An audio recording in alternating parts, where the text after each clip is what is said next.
जय हिंद दोस्तों, कैसे हो? आशा करते हैं सभी बढ़िया होंगे। दोस्तों, यूपी पुलिस 32,679 की तैयारी आपकी कैसी चल रही है? आज इस वीडियो में बात करेंगे कि मैंने तैयारी कैसे की थी। मैंने 1 महीने का समय दिया था यूपी पुलिस की तैयारी के लिए। तो मैं अपनी 1 महीने की रणनीति आप लोगों को इस वीडियो में शेयर करने वाला हूँ। आप लोग इस वीडियो को पूरा अंत तक ज़रूर देखना।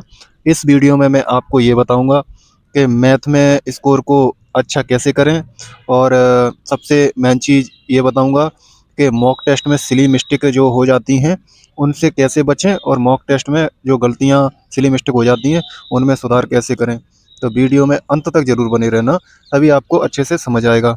और मैथ, रीजनिंग, हिंदी और जीके जीएस को अच्छे से कवर करके अपना स्कोर इंक्रीज कैसे करें। आप लोग तैयारी कर रहे हो, सिलेबस कंप्लीट हो गया है और स्कोर इंक्रीज नहीं हो रहा है, मॉक टेस्ट लगाते हैं तो उसमें सिली मिस्टेक हो जाती हैं बार बार, तो उनसे कैसे बचें।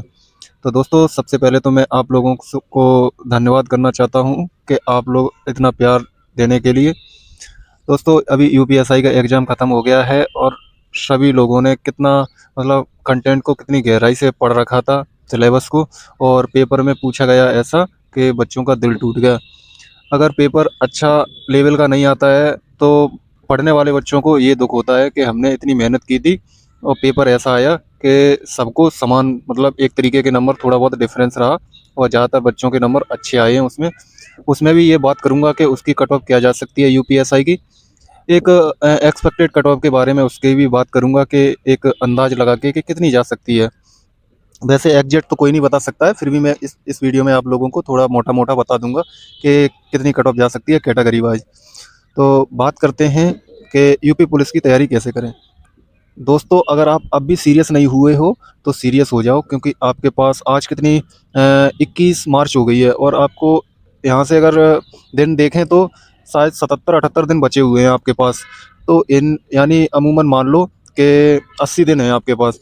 अगर आप 80 दिन में भी अगर चाहोगे ना तो यूपी पुलिस का पेपर आराम से निकाल दोगे।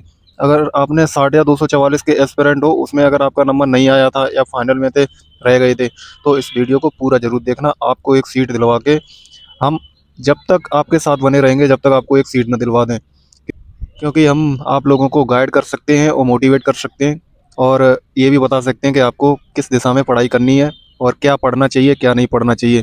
जीके जीएस के टॉपिक भी बताऊंगा कि जीके जीएस में कौन कौन से टॉपिक पढ़ना है, ताकि मतलब जीके जीएस एक भंडार है, उसमें आप कितना भी पढ़ लो पर कॉन्फिडेंस नहीं होता है कि हमारे इतने नंबर आ जाएंगे।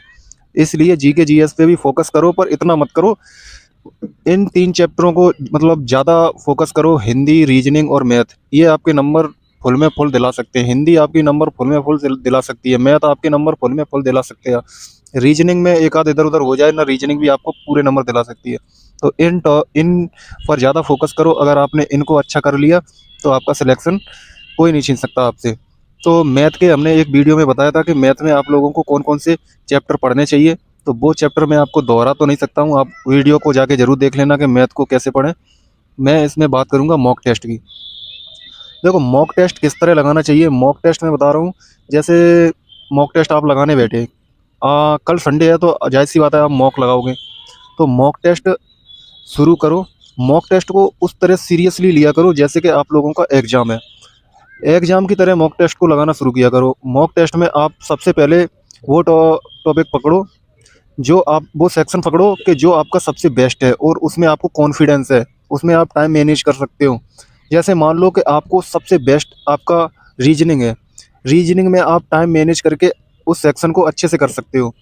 तो रीजनिंग का सेक्शन पकड़ लो। रीजनिंग का सेक्शन में आप सबसे पहले मतलब क्वेश्चन को देखते ही आंसर आ जाए, यानी कि 10 सेकंड या 11 सेकंड या 15 सेकंड, मैक्सिमम 20 सेकंड में देखते ही आंसर आ जाए, उन क्वेश्चनों को आप लोग पूरा कर जाओ। यानी कि 1 से लेके और 50 क्वेश्चन रीजनिंग के आते हैं, तो 1 से 50 तक उन क्वेश्चनों को करो जो आपके 101% यानी कि 100% कन्फर्म है, उनको आप कर जाओ। उनमें समय नहीं लेना है, 10 सेकंड, 12 सेकंड, 20 सेकंड, ऐसे क्वेश्चनों को उनको टिक करते चले जाओ।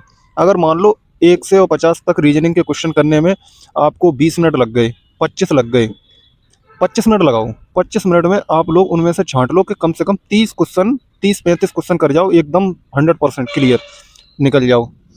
फिर अपना दूसरा सेक्शन पकड़ो जो और अच्छा है, उस दूसरा जैसे हिंदी पकड़ लो। हिंदी को आप लोग कर जाओ। कितना कर जाओगे? कि मान लो कि हिंदी को 10 मिनट दे दिए, 12 मिनट दे दिए, 12 मिनट में आपको 38-37 क्वेश्चन आते हैं, तो उसमें से आप 30 क्वेश्चन को पकड़ लो, अच्छे से कर जाओ। तो 35 क्वेश्चन वो हो गए और 30 क्वेश्चन ये हो गए। तो ये लगा के आपको 65 क्वेश्चन सही हो गए, इनमें आपकी कोई मतलब गलती नहीं है, ये आपके एक्यूरेट सही हैं। अब आप लोग जीएस के सेक्शन में आ जाओ।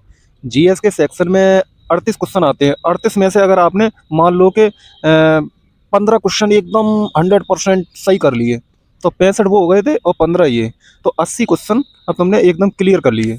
अब मैथ के सेक्शन में आ जाओ। मैथ के सेक्शन में मान लो 25 क्वेश्चन आते हैं, 25-26 भी आ जाते हैं, 25 मान लो आते हैं। तो 25 क्वेश्चन में थे अगर आपने 15 क्वेश्चन इजी इजी वाले जो सरल सरल हैं, देखने से तुम्हें आ रहे हैं, ज़्यादा समय नहीं देना है, एकदम आ रहा है, उसे कर लो। 15 क्वेश्चन कर लिए, अब 80 आपके पहले हो चुके थे और 15 और कर लिए, यानी कि 95 यानी 95 क्वेश्चन आपने एकदम 100% एक्यूरेसी के साथ सही सही कर लिए। अब आपको क्या करना है, अब आपके पास समय भी आपने देखा, टाइम मैनेज भी किया और क्वेश्चन भी आपके 95 हो गए। अब बचे टाइम में रीजनिंग का पोर्शन पकड़ो और रीजनिंग के जो 15 क्वेश्चन बचे थे उनमें से जो जो आ रहे हैं, यानी कि अगर 10 भी निकाल लोगे उसमें से, 8 भी निकाल लोगे, 10 भी निकाल लोगे, वो निकाल लो। ऐसे ही हिंदी में से निकाल लो और जीके में से निकाल लो, मैथ में से निकाल लो, यानी कि दूसरे बार में पूरा पेपर कर लिया। अगर आपको फिर भी अगर टाइम बच रहा है तो जौन जौन से टॉपिक को आपने मतलब गोला किया था या मतलब अपना चिन्ह बनाया था कि हमें इसे बाद में देखना है, तो उसे फिर जाके देख लो। ऐसे करके अगर दूसरे वार में भी, दूसरे स्लैब में भी अगर आपने मान लो कि 25 क्वेश्चन भी निकाल लिए, तो 95 आपके बे हो गए थे और 25 ये निकाल लिए दूसरे स्लैब में, तो 120 क्वेश्चन अटेम्प्ट कर लिए। अब जो बचा समय है, क्योंकि समय इसमें बहुत अच्छे से बचत हो जाती है, जो बचा समय है तीसरे स्लैब में, बचे समय में आप 15, 10, 20 क्वेश्चन अपने अनुसार एक्यूरेट ऑप्शन एक्यूरेट करके लगा सकते हो। उनमें से अगर आपने 15 क्वेश्चन और निकाल लिए तो 135-140 क्वेश्चन अटेम्प्ट कर जाओगे, और 135 और 40 अटेम्प्ट करने के बाद आपको सिलेक्शन से कोई नहीं बचा सकता है। ये तो आपका मॉक टेस्ट लगाने का तरीका हो गया। मॉक टेस्ट इसी तरह लगाया करो। मॉक टेस्ट को मॉक टेस्ट को एक बार में कभी भी पूरा मत किया करो। मॉक टेस्ट एक मतलब 2 बार तो 100% है ही है कि 2 बार में तो आप लगाओ ही लगाओ। अगर फिर भी अगर मेरी मानो तो तीसरी बार में भी अगर देख लो तो इससे टाइम की बचत हो जाती है और इसमें सही क्वेश्चन होने की तुम्हें सत्यता हो जाती है कि हमने पहले इतने सही कर लिए, फिर इतने कर लिए, फिर इतने कर लिए। तो इसमें 3 स्लैब में मॉक टेस्ट को लगाया करो, और कल का जो मॉक आरडब्ल्यू का आएगा उस पर आप ये रणनीति, ये तरीका अपना के देखना। एक बार अपना के देखना, दूसरी बार आपको अच्छा लगेगा। और जी के जीएस के लिए मैं बताऊंगा, जी के जीएस के लिए आप जो मेन मेन टॉपिक हैं सिलेबस, मैंने अभी मतलब मुझे मतलब मैं बता रहा हूँ कि सिलेबस के अकॉर्डिंग के मेन मेन टॉपिक हैं। जैसे मान लो कि मानवाधिकार एक मतलब टॉपिक है, चैप्टर है, उसे आप मतलब एक ऐसे बुक से नहीं तो किसी का यूट्यूब पे डालो मानवाधिकार, तो मानवाधिकार को 7-8 मिनट की वीडियो आ जाएगी, उसको देख लो। ऐसे ही जीएसटी का पोर्शन देख लो, जीएसटी का राष्ट्रपति देख लो, उपराष्ट्रपति देख लो, उत्तर प्रदेश के बारे में जो चीज़ें हैं वो पढ़ लो, टॉपिक मेन मेन। ऐसे ही मतलब पर्सनली टॉपिक, जैसे मतलब जो पर्सनली टॉपिक है उसको यूट्यूब पे डालो और 7-8 मिनट की वीडियो आती है, उन्हें मतलब उनको कवर करो। और आरडब्ल्यू के प्रैक्टिस सेट चल रहे हैं, प्रैक्टिस सेट भी ले सकते हो। पर मैं हिंदी के लिए मैं आप लोगों को पहले ही बता चुका हूँ कि नवीन सर ने जो 20 वीडियो बनाई थी यूपी 60 या 244 के लिए, अगर आप उन वीडियो को देखोगे तो आपको अंदर से कॉन्फिडेंस होगा, और वो बहुत बेस्ट वीडियो हैं, उनसे आपका पूरा सिलेबस को उन्होंने रिवाइज करा दिया है। तो आप उन 20 वीडियो को देख के आप लोगों को मज़ा आ जाएगा।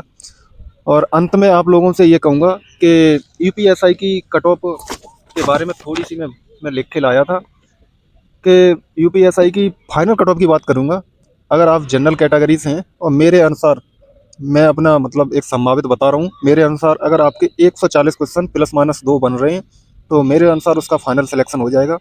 ऐसे ही ओबीसी में 134 क्वेश्चन +- 2 बन रहे हैं तो उसका भी सिलेक्शन हो जाएगा।